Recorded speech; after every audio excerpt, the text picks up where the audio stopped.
Je vous salue ce matin très fraternellement dans le nom de Jésus. J'espère que vous avez passé une bonne nuit de repos et que ce matin vous êtes en mesure d'entendre la voix de Dieu parler au cœur de chacun. Je vous envoie les salutations de notre sœur bien-aimée Marie-Hélène, que j'ai visitée ce matin. Elle a subi comme nous-mêmes aussi l'atrocité de cet ouragan, mais elle est quand même confiante de savoir que Dieu est vivant et que Dieu prend soin d'elle malgré sa position. Je vous demande de prier pour elle toujours. Elle aime quand on pense à elle, surtout quand on vient la voir et on se dit nous sommes frères et sœurs en Jésus-Christ. Mais ce n'est pas seulement elle aussi qui m'a parlé, parce que nous avons fait une belle étude ce matin avec l'assistante de vie qui est avec elle. Elle me disait, alors que nous avions déjà pour pas mal de temps fait des études, elle m'a dit, maintenant j'ai pris conscience que Dieu est vivant. Elle n'est pas adventiste. Elle m'a dit qu'elle a pris conscience que Dieu est vivant. Que ce qui lui était arrivé lui permet de réfléchir sur tout ce que la Bible dit, que Dieu est vrai et ce qu'il dit est vrai et qu'il ne faut pas se moquer de Dieu. Elle m'a dit que l'eau est arrivée à cette hauteur dans sa maison. Alors qu'elle habite en bas, il y a un étage en haut, les voisins lui ont dit de monter. Elle a été très contente de monter parce qu'elle était un peu orgueilleuse de quitter sa maison alors que l'eau arrivait déjà à ses genoux. Mais elle a écouté la voix de la sagesse, elle est montée en haut. Le lendemain, quand elle est descendue, elle a vu que tout était en train de flotter. Frigidaire, machine à laver, etc. Je ne vous dis pas l'ampleur des dégâts. Mais quand je suis arrivé ce matin, elle et Marie-Hélène parlaient des commandements de Dieu. Donc, ce qui veut dire que Dieu est-il obligé de laisser l'ennemi frapper pour que nous puissions comprendre la pédagogie pour revenir à lui? Est-ce que Dieu est obligé de laisser l'ennemi frapper les humains pour que nous puissions comprendre la pédagogie pour revenir à lui? Non, Dieu n'était pas obligé de laisser de tels phénomènes frapper les hommes. Mais si c'est la manière la plus radicale et la plus sage pour ramener les hommes, que le nom de Dieu soit loué et glorifié. Ce matin, je disais aux enfants, pour la leçon, que lorsqu'on est en présence de Dieu, Dieu nous bénit. Lorsque nous sommes en présence de Dieu, Dieu nous bénit. Ce qui veut dire que ceux qui sortiront ici, ils ont été bénis de la part de Dieu parce qu'ils étaient en présence de Dieu. Je vais me faire l'interprète du messager pour le message de ce matin, qui est réservé au département de la famille. Nous parlerons d'éducation. Donc l'auteur qui a écrit ce message est certainement quelqu'un que vous appréciez, que vous aimez. Malheureusement, il n'est pas là ce matin, mais je me ferai l'interprète pour lui. Il s'agit du pasteur Dufet, qui a été récemment muté à l'Union des Antilles et de la Guyane française et qui nous a envoyé ce message de la famille. Dieu nous aime d'un amour éternel, pas vrai? C'est pourquoi il nous conserve sa bonté. Dieu nous aime d'un amour éternel, c'est pourquoi il nous conserve sa bonté.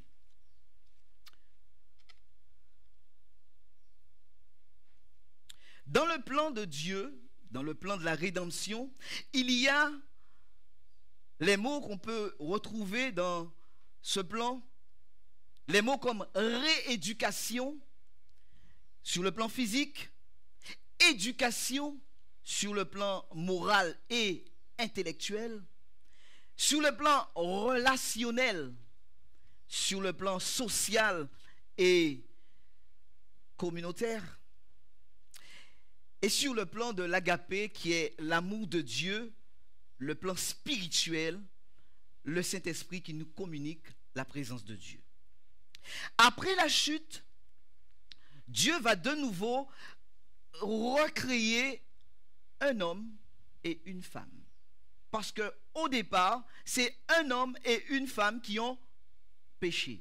Donc Dieu va recréer un homme et une femme. Mais non pas de la poussière comme la première fois, mais de Jésus-Christ, esprit vivifiant. À sa naissance, à sa création, Dieu avait enveloppé l'homme de sa gloire, une enveloppe de lumière. L'homme était nimbé de la gloire de Dieu, de l'agapé de Dieu, par le Saint-Esprit. Mais une fois que l'homme a écouté la voix de l'ennemi de Dieu, l'agapé est parti et a fait place à l'égoïsme. L'ego parce que l'homme s'est retourné centré sur lui. Et isme qui va avec tout le chapelet de l'égoïsme. Il est entré dans le cœur de l'homme, c'est-à-dire le Saint-Esprit est sorti, l'esprit de l'ennemi est entré dans le cœur de l'homme, comme nous disait notre frère tout à l'heure. Centré sur lui-même, il cherche à se justifier aux yeux de Dieu, rejetant toute la faute sur son Créateur, et c'était le but de l'ennemi. C'était le but de l'ennemi de discréditer Dieu devant l'univers. L'homme ne peut pas retourner en arrière désormais. Il lui faut une autre enveloppe. Il lui faut une autre enveloppe, un autre habit. Il va alors de ce pas se confectionner un habit de feuilles. Qui veut dire que cet habit de feuilles, matière fragile, dégradable et pas tout à fait résistant. Et ni même éternel. Nous pouvons lire ce passage dans le livre de la Genèse. Je vous invite à ouvrir votre Bible, puisque nous parlons d'éducation. Alors, le titre du sujet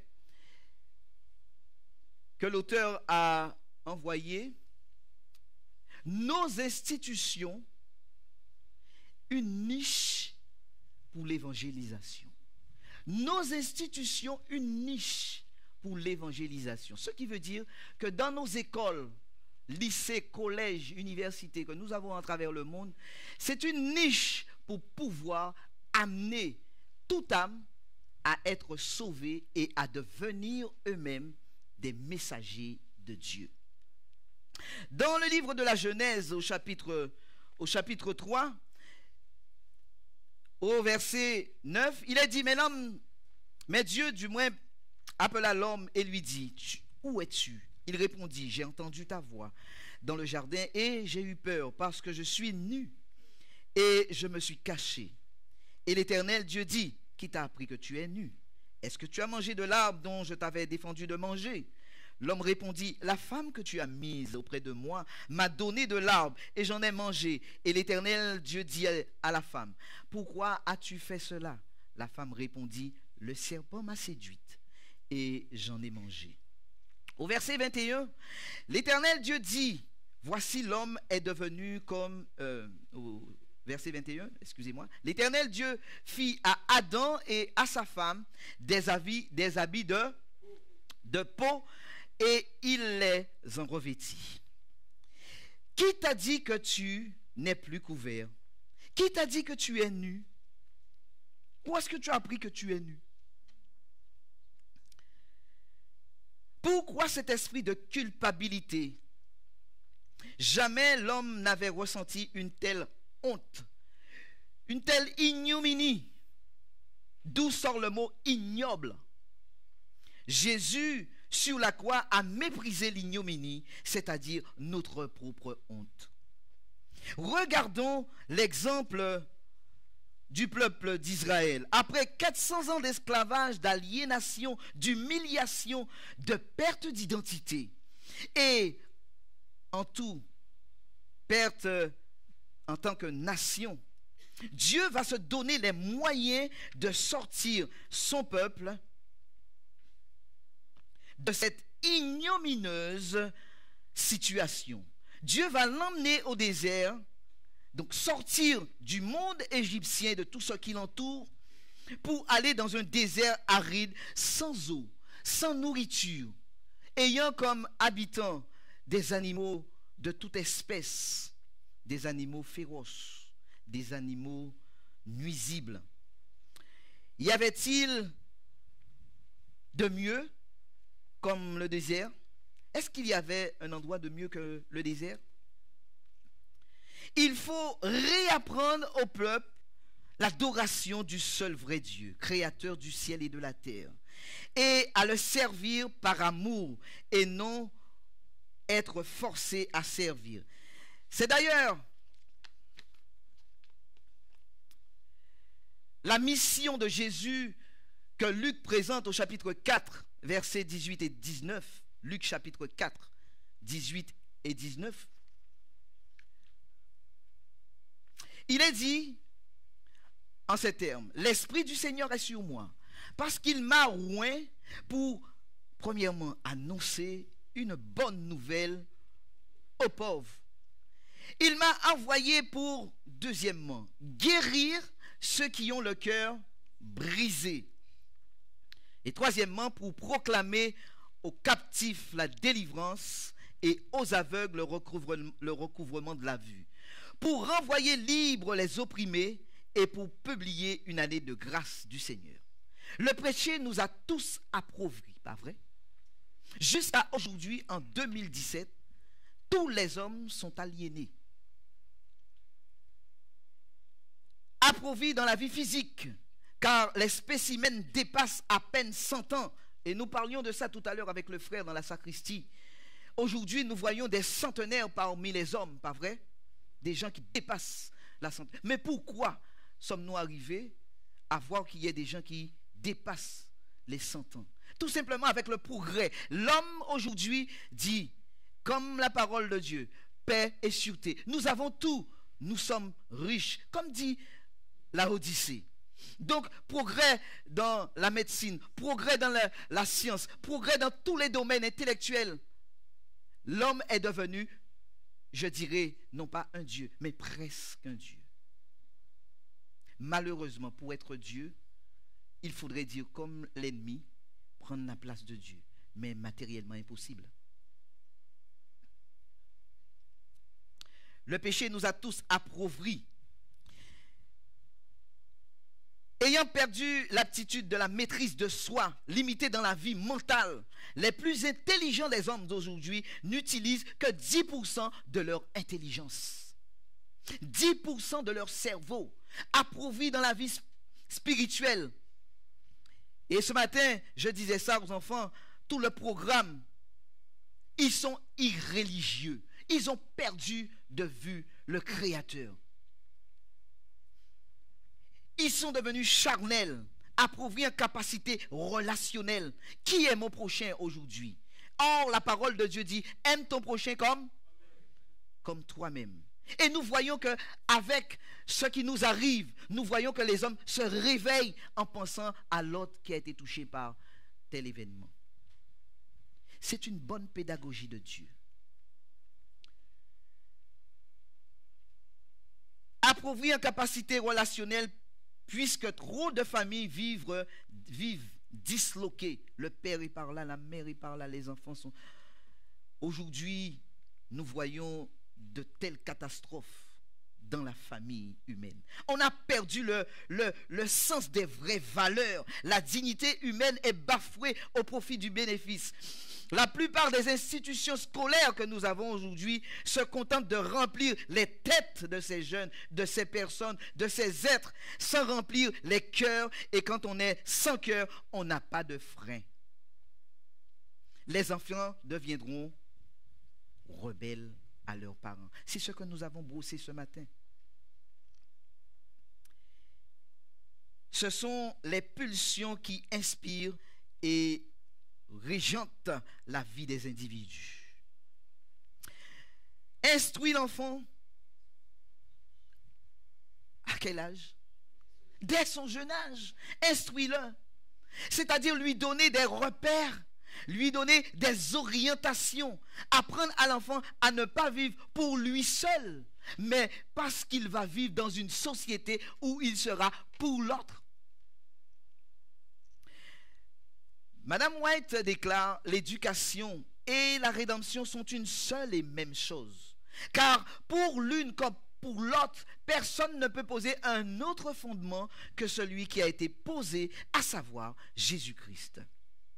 Depuis la chute, Dieu cherche à réapprendre à l'homme à le connaître et à faire le meilleur choix, à savoir adorer Dieu, servir Dieu. Et c'est ce que les enfants d'Israël, pendant 400 ans, ils ont perdu cette adoration. Ils ont perdu le sens de l'orientation de Dieu. Nous voyons que Jean, dans son évangile au chapitre 17, verset 3, dit: or la vie éternelle, c'est qu'ils te connaissent, toi le seul vrai Dieu et celui que tu as envoyé. Ne voilà-t-il pas qu'il y a déjà 177 ans que l'Église adventiste enseigne? 177 ans que l'Église adventiste enseigne la parole de Dieu pour que les enfants de Dieu puissent être prêts pour le royaume de Dieu. 177 ans, mes frères. J'espère que nous n'allons pas toucher les 400 ans d'Israël. Je ne serai peut-être pas ici. Peut-être vous non plus. Mais souhaitons, prions Dieu que nous ne puissions pas passer plus de 200 ans encore ici-bas. Alors là, ce sera vraiment catastrophique. Vraiment catastrophique. Ce qui permet de mieux vivre et de se préparer pour la vie à venir, c'est dans cette perspective que l'Église adventiste a choisi de permettre à nos enfants, dès leur plus tendre âge, d'être exposés. Il est bien dit exposés à la connaissance de Dieu. Voilà ce qui explique l'existence de nos institutions scolaires dans le monde entier, où j'ai pu visiter, alors que j'étais à quelques kilomètres de la Guadeloupe, de grandes institutions. Je n'ai jamais vu de grandes choses comme ça. L'Église adventiste est vraiment riche. Et de ces institutions, il en sort des hommes et des femmes prêts à aller servir Dieu.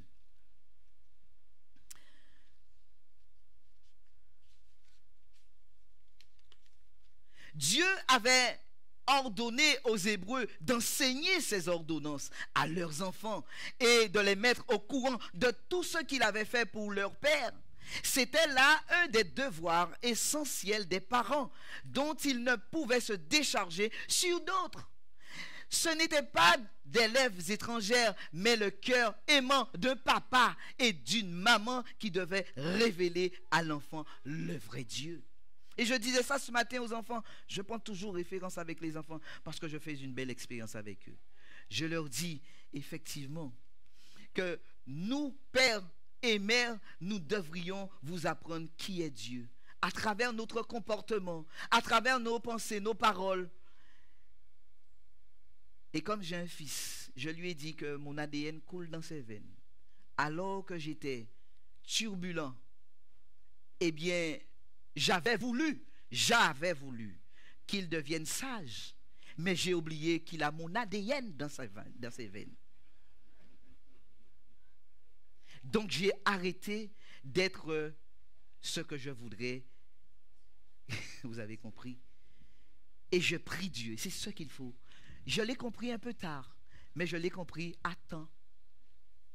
Alors qu'il est dans son âge juvénile, je demande à Dieu de me permettre de continuer à l'orienter, à l'accompagner, même s'il est rebelle. Oui, parce que la Bible avait dit ça. Les enfants deviendront rebelles à leurs parents. Je me vois quand il est là. Je vois Fred Louison, quand il était dans les mains de maman. Et des fois, quand papa aussi était qu'à passer les TP. Eh oui, papa et maman, c'est des piliers. Faut pas les oublier. Honore ton père et ta mère afin que tes jours se prolongent. J'ai appris bien après avant de connaître Dieu qu'il faut que j'aime mon papa et que j'aime ma maman. Et quand j'ai connu la parole de Dieu, la bénédiction descendait déjà sur Fred Louison. Qui fait aujourd'hui, je suis un enfant de Dieu à votre service. Amen. Amen. Alléluia. La pensée du Très-Haut devait s'associer à tous les événements de la vie quotidienne. Il fallait que les grandes délivrances du passé, aussi que les promesses du Rédempteur à venir fussent souvent rappelées dans les familles israélites et que l'usage de figures et de symboles aidasse à graver ces faits dans les mémoires juvéniles. Les grandes vérités relatives à la providence divine et à la vie future étaient inculquées à la jeunesse dès son plus jeune âge, à laquelle on apprenait à voir Dieu à la fois dans la nature, mais aussi dans les Saintes Écritures. Telle fut l'éducation de Moïse dans l'humble chaumière de Gozène, et celle de Samuel sur les genoux de la fidèle Anne. Telle fut aussi celle de David dans les montagnes de Bethléem, et celle de Daniel avant la prise de Jérusalem et son exil à Babylone. Telles furent aussi les premières leçons de Jésus de Nazareth. Et celle de Timothée, instruit dans les saintes lettres par sa mère Eunice et Loïs, son aïeul. Et toi aujourd'hui, qui t'instruit? Papa, maman, le pédagogue qui est dans les institutions, ou tout simplement les jeux, la télévision? Réfléchis. Réfléchis. Celui qui a créé l'homme a pourvu au développement de son corps, de son âme et de son esprit. Ce succès de l'éducation dépend donc de la fidélité, F-I-D-E-L-E-L-E-T-E, avec laquelle on se conforme au plan du Créateur. Si on n'est pas fidèle dans les petites choses, Dieu ne pourra pas nous confier les grandes choses. Parce que dans le ciel, ce sont des grandes choses qu'il y aura. Et ce sont les grands qui rentrent dans le ciel, pas les petits. Je dis les petits dans le sens pas physique, comme moi, non, mais dans le sens, le caractère ressemble à celui de Jésus. Si vous avez un caractère qui n'est pas semblable à celui de Jésus, c'est la mesure à laquelle Dieu mesure chacun de nous pour entrer dans le ciel. Je regarde le pasteur Plumet. Je pense à lui en tant que pédagogue. Dieu dresse quelques indications pour nos frères pasteurs, avec la fidélité avec laquelle on se conforme au plan du Créateur. La transmission des valeurs. Au commencement, Dieu créa l'homme à son image et l'enrichit de facultés nobles et bien équilibrées. Par la chute de ses conséquences, ses dons ont été pervertis. Le péché a souillé et presque oblitéré l'image de Dieu en l'homme. C'est pour restaurer cette image que le plan de la rédemption a été formé et qu'un temps d'épreuve nous a été accordé. Revenir à notre perfection. Tel est le message de Dieu pour chacun de nous. Tel est le message de Dieu pour chacun de nous. L'origine, un message originel, le plan de Dieu originel, la perfection originelle. Tel est l'objet principal de la vie présente et le vrai but de l'éducation. L'œuvre des parents et des pédagogues consiste donc à devenir des collaborateurs de Dieu dans la réalisation de son merveilleux plan du salut pour ses âmes. L'éducation commencée dans cette vie continuera dans la vie à venir pendant l'éternité. Nous ne finirons jamais d'apprendre, car Dieu nous avait créés afin que nous puissions être à mesure d'apprendre et d'apprendre pendant l'éternité. Mais le péché a mis juste un bémol et Dieu nous permet aujourd'hui de revenir. Dans ce monde-là, les œuvres merveilleuses de Dieu, les preuves de sa sagesse et de sa puissance créatrice, le mystère infini de son amour révélé dans le plan de la rédemption se présenteront à nous dans une beauté toujours nouvelle. Lisons dans 2 Corinthiens chapitre 12, les versets 2 à 4. 2 Corinthiens chapitre 12, les versets 2 à 4. On va lire parce qu'il ne faudra pas qu'on s'endort. 2 Corinthiens chapitre 12, versets 2 à 4. C'est une expérience faite par cet homme de Dieu. Je connais un homme en Christ qui fut, il y a 14 ans, ravi jusqu'au 3e ciel. Si ce fut dans son corps, je ne sais. Si ce fut hors de son corps, je ne sais. Dieu le sait. Et je sais que cet homme, si ce fut dans son corps ou sans son corps, je ne sais. Dieu le sait. Fut enlevé dans le paradis et qu'il entendit des paroles ineffables qu'il n'est pas permis à un homme d'exprimer. Il a entendu des paroles qui n'est pas permis à un homme d'exprimer parce qu'il est rentré dans l'école de Dieu. La parole de Dieu, source d'inspiration, de contemplation, d'élévation, de perfection, d'adoration, doit emmener toute âme, petit ou grand, érudit ou ignorant, riche ou pauvre, à la connaissance du vrai Dieu. Et nous pouvons lire dans Proverbes chapitre 9, verset 10. Proverbes chapitre 9, verset 10. Si vous voyez que je vais un peu vite, c'est parce que le temps file et m'a-t-on dit de ne pas finir trop tard. Mais je tiens à vous lâcher à l'heure exacte. Proverbes chapitre 9, verset 10. Le commencement de la sagesse, c'est quoi? C'est la crainte de l'Éternel. Et la science des saints, c'est l'intelligence. La science des saints. Alors que je parlais avec cet homme, je vous l'ai dit la dernière fois, il me parlait de la science des saints. Les saints, c'est nous. Les saints, ce sont ceux qui iront dans le ciel. La science des saints, c'est la parole de Dieu. C'est cette parole qui est plus puissante que ceux qui sont dans le monde, qui se croient véritablement des intelligences. Mais nous sommes les saints qui sont rentrés dans la science de Dieu. La connaissance de Dieu devrait être sauvegardée par ses prophètes. La connaissance de Dieu devrait être gardée par ses prophètes. Nos institutions scolaires des niches d'évangélisation, disais-je au départ. Du temps de Samuel, on y trouvait l'établissement des écoles de prophètes. Et c'est le prophète Samuel lui-même qui fonda ces écoles pour opposer, bien sûr, une digue à la corruption et travailler ainsi à la prospérité future de la nation, en lui fournissant des hommes craignant Dieu et aptes à servir en qualité de dirigeants et de conseillers. Et c'est là que je regarde le pasteur. Les écoles de prophètes qu'il y avait. Au jour de Samuel, il existait 2 de ces écoles. L'une à Rama, la résidence du prophète, l'autre à Kirjat-Jearim, où se trouvait l'arche de l'Éternel, l'arche de l'alliance de Dieu. D'autres encore furent ouverts plus tard. Peut-on dire aujourd'hui que nos institutions sont des écoles de prophètes? Dirait-on plutôt des écoles de pasteurs? Est-ce que nos écoles, pasteur Plumet, est-ce que tu penses qu'aujourd'hui nos institutions fournissent autant de pasteurs qu'il y a eu jadis des prophètes qui sortaient dans les écoles?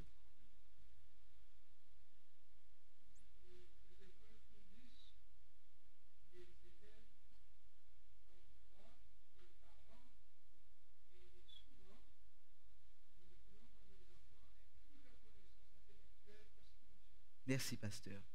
Je voudrais... C'est un père de famille, homme de Dieu qui parle. Maintenant, nous allons écouter une femme de Dieu qui va nous témoigner de son expérience. Je vais appeler la sœur César.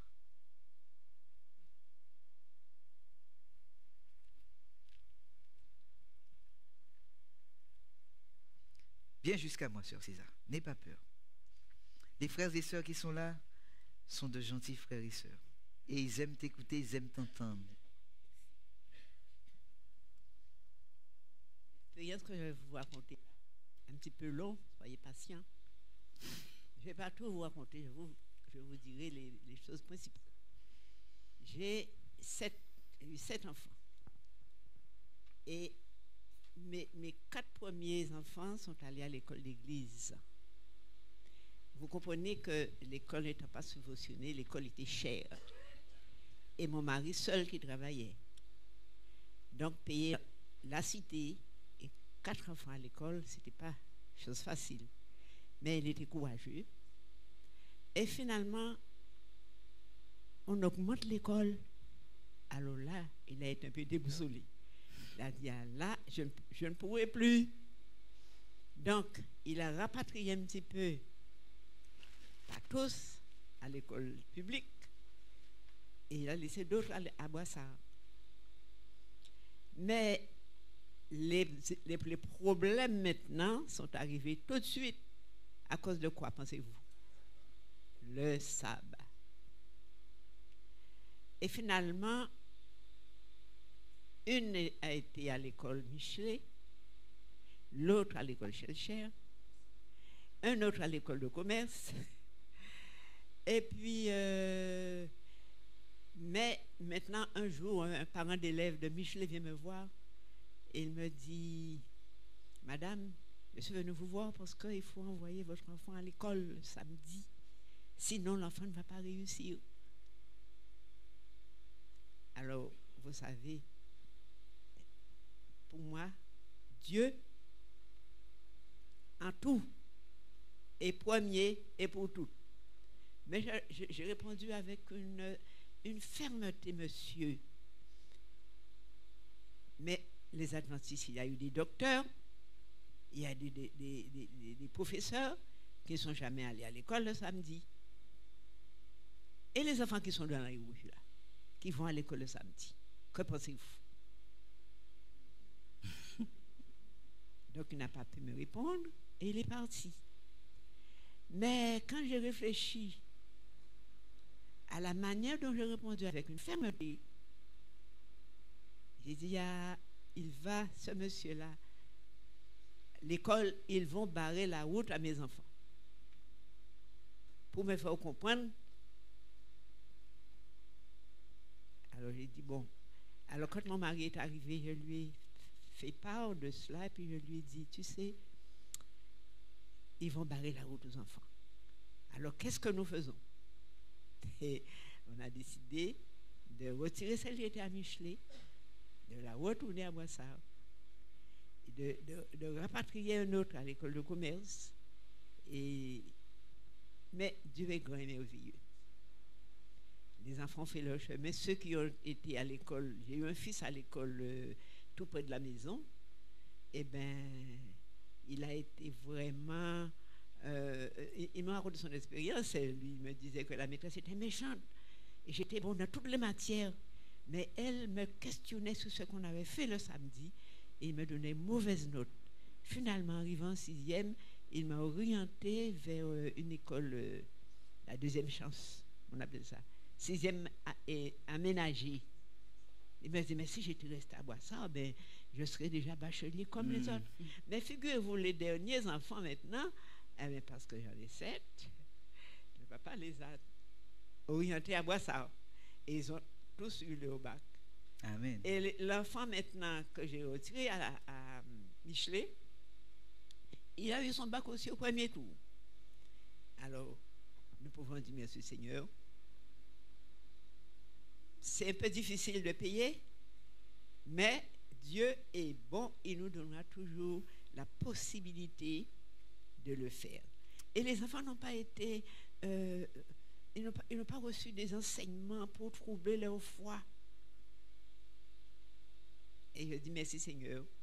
N'ayons pas peur de mettre nos enfants à l'école de l'église, parce qu'il y a beaucoup. J'ai vu dernièrement une dame blanche qui amène ses enfants, qui dépose à l'école. Et ma fille me dit, mais c'est une dame gendarme, et son mari aussi est gendarme. Et ils ont déposé leurs enfants à l'école. Ça fait du bien. Leur esprit n'est pas tordu par tout ce qu'ils entendent dans les écoles du monde et les fréquentations qui peuvent aussi influencer les enfants. Et je dis merci Papa Baudier, je suis contente. Gloire à Dieu. Alors n'ayons pas peur de déposer nos enfants à Boissard. Dieu nous donnera toujours la possibilité de le payer. Amen. Merci pour ton témoignage, sœur César. Dans le livre de Patriarches et Prophètes, le chapitre Les écoles de prophètes, l'auteur dit les principaux sujets d'étude dans ces écoles de prophètes étaient la loi de Dieu. La loi de Dieu, y compris les instructions données à Moïse, l'histoire sainte, la musique sacrée. et la poésie. L'enseignement y était bien différent de celui de nos écoles de théologie d'aujourd'hui, dont beaucoup d'étudiants sortent moins avancés dans la vraie connaissance de Dieu et dans la vie religieuse, pas vrai? Lorsque nous regardons nos pasteurs d'aujourd'hui, dans l'Ancien Testament, l'ancien temps, l'unique but de toute étude était la connaissance de la volonté de Dieu et des devoirs de l'homme vis-à-vis de son prochain qui doit être sauvé. On y cherchait les hauts faits du Seigneur dans les annales de l'histoire sacrée d'Israël. On y dévoilait les grandes vérités renfermées dans les symboles du culte destinés à diriger les regards sur son objectif central qui était l'agneau de Dieu qui ôte le péché du monde. Jésus, celui qui devait venir. Et c'est à cela que ces jeunes prophètes, ces jeunes étudiants apprenaient la venue du Messie. C'était des trésors, des maîtres qualifiés du moins et sanctifiés qui tiraient du trésor de la vérité divine des choses nouvelles et des choses anciennes. Et l'Esprit de Dieu s'y manifestait par des prophètes et des prophéties du moins et des hymnes sacrés. Dieu a toujours veillé à ce que ses enfants puissent être bien enseignés. Et voilà ici le témoignage de l'auteur lui-même, le pasteur Dufay, qui dit,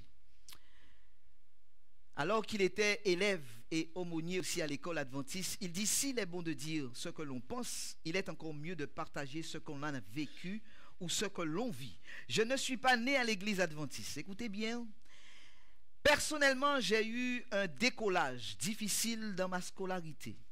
Pour ceux de sa famille qui l'ont connu, j'ai échoué ma première année scolaire dans une école laïque, comme disait tout à l'heure la sœur César. Je n'aimais pas l'école en raison des contraintes d'apprentissage. Le redoublement du CP en a été la résultante. Alors, ma mère a changé de lieu de vie et est venue habiter à proximité de l'école de Boissard en 1965. Elle m'a scolarisé à l'école La Persévérance à 8 ans au CP. Vous n'avez pas entendu, hein? 8 ans, il était au CP. D'accord. Dans cette école, ma jeune maîtresse, mademoiselle...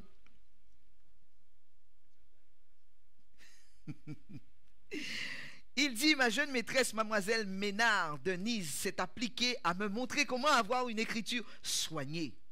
Comment compter et lire. Depuis, j'ai aimé l'école. Et mes petits ailes ont commencé à pousser. Je n'ai fait qu'une année scolaire à l'école adventiste en raison des faiblesses, moyens financiers et du déménagement express de ma famille. Pourtant, je n'ai jamais oublié ce chant que nous chantions au moment du culte matinal et en fin d'après-midi. Petit pied, prends garde où tu me conduis. Jésus me regarde partout où je suis. Il me demande à l'interprète de pouvoir faire chanter ça aux enfants, mais bon, l'heure avance. En effet, j'ai été baptisé à l'église adventiste à l'âge de 15 ans et Jésus a conduit mes pas jusqu'aujourd'hui. En 1980, je suis licencié en théologie et par la grâce de Dieu, je suis placé comme professeur de valeurs bibliques à l'école de Boissard pendant 2 ans. J'y ai œuvré avec joie et plaisir. L'expérience faite a été pour moi enrichissante sur plusieurs plans. J'ai pu accompagner des jeunes, des adolescents et même aussi des parents. J'ai pu voir des enfants rencontrer Jésus et être sauvés. J'ai vu d'autres devenir des serviteurs de Dieu, engagés pour l'œuvre de Dieu. Toutes les fois que la possibilité m'est offerte de m'adresser aux élèves et aux étudiants, c'est toujours avec une joie profonde que je le fais. Car je sais ce que représente cet espace où Dieu utilise les éducateurs afin de gagner à lui de jeunes cœurs. Les écoles niches d'évangélisation. Beaucoup n'auront peut-être pas d'autres opportunité de rencontrer Jésus d'aussi près. À l'école adventiste, nous présentons Jésus aux enfants pour qu'ils en fassent leurs amis et conseillers pour la vie. Dans cette optique, les départements d'éducation et aumônerie de l'Union des Antilles et Guyane française assurent la formation des chefs d'établissement, des enseignants, des aumôniers et aussi des professeurs de valeurs bibliques afin de les équiper pour mieux accomplir la mission évangélique au sein des institutions scolaires adventistes que nous avons aujourd'hui. Cette mission se décline dans un projet appelé projet directeur de développement spirituel de l'établissement. Il est conçu chaque 2 ans sous la direction du chef d'établissement et de l'aumônier, par une commission comprenant des représentants de chaque membre de la communauté éducative. Pour validation, il est voté par le conseil d'administration de l'établissement. D'autre part, les écoles adventistes sont évaluées dans tous les domaines par une commission appelée la commission triple. Et il nous donne les domaines passés en revue. Et il faut passer, par exemple, l'histoire, la philosophie, la mission et les objectifs de l'établissement, le développement spirituel, le service et le témoignage, le style d'administration, l'organisation, les finances, le programme d'études, le personnel enseignant, administratif, la bibliothèque.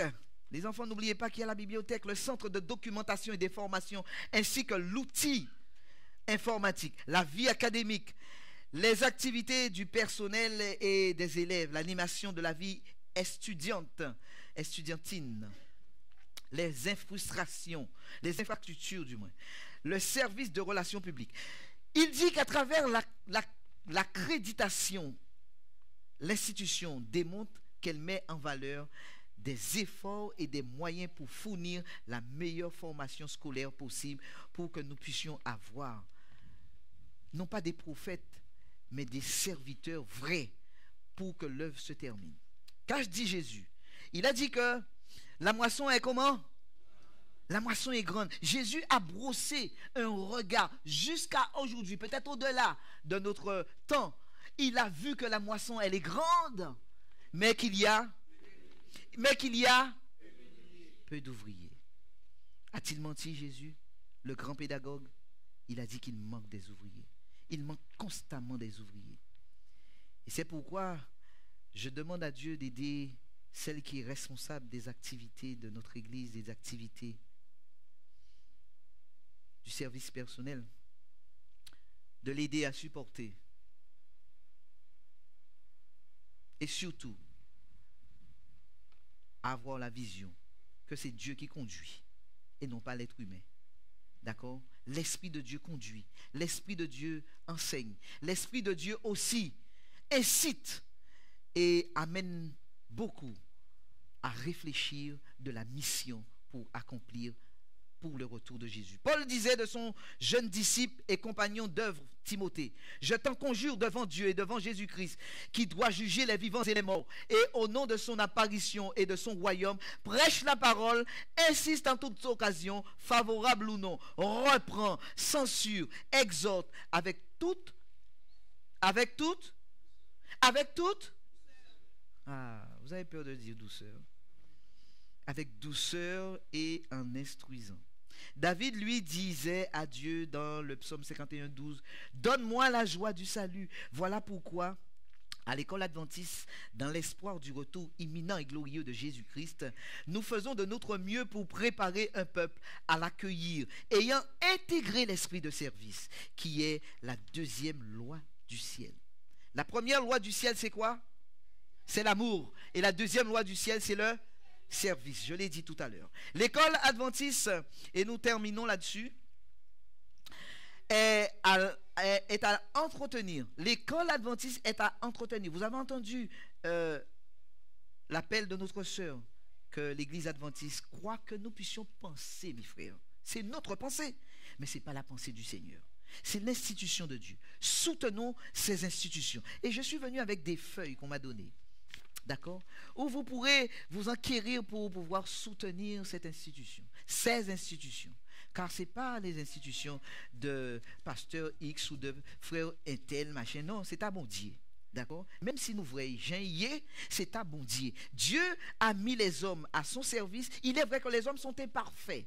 D'accord? Croyons à l'imperfection de l'homme, mais à la perfection suprême de Dieu pour les diriger par son esprit. Car Dieu dit, j'enverrai mon esprit sur toute chair et mes fils et mes filles vont prophétiser. Ça, c'est Dieu. D'accord? C'est pas l'homme. Donc, oublions nous-mêmes et laissons Dieu faire son œuvre. Laissons-le, du moins, accomplir son œuvre. Et Dieu va faire le reste. C'est la préoccupation de chaque chef d'établissement de véhiculer et de faire respecter le caractère propre de l'école adventiste. Et pour terminer, il nous dit, la semence de l'évangile est une semence qui est incorruptible. Et nous avons certainement, pour ceux qui ont lu le livre Tragédie des siècles, nous avons vu que malgré les persécutions de l'ennemi qui mettaient à mort les enfants de Dieu par milliers, par 10 milliers, par centaines, le sang qui coulait à flot, le sang était une semence pour l'évangile. Qui fait aujourd'hui, Fred Louison est là devant vous. Et bien d'autres encore viendront. Je vois mon frère qui sourit. Et d'autres qui sourient, et d'autres qui sourient. Mais oui, Dieu appelle des hommes et des femmes. Car il a dit, lorsque je serai élevé au-dessus de la terre, qu'est-ce que je ferai? J'attirerai tous les hommes à lui. Il t'attire, mon frère. Il t'attire, ma soeur. Il nous attire à lui. Parce qu'il nous aime d'un amour éternel. Et c'est pourquoi il nous conserve sa bonté. Que Dieu nous bénisse. Alléluia.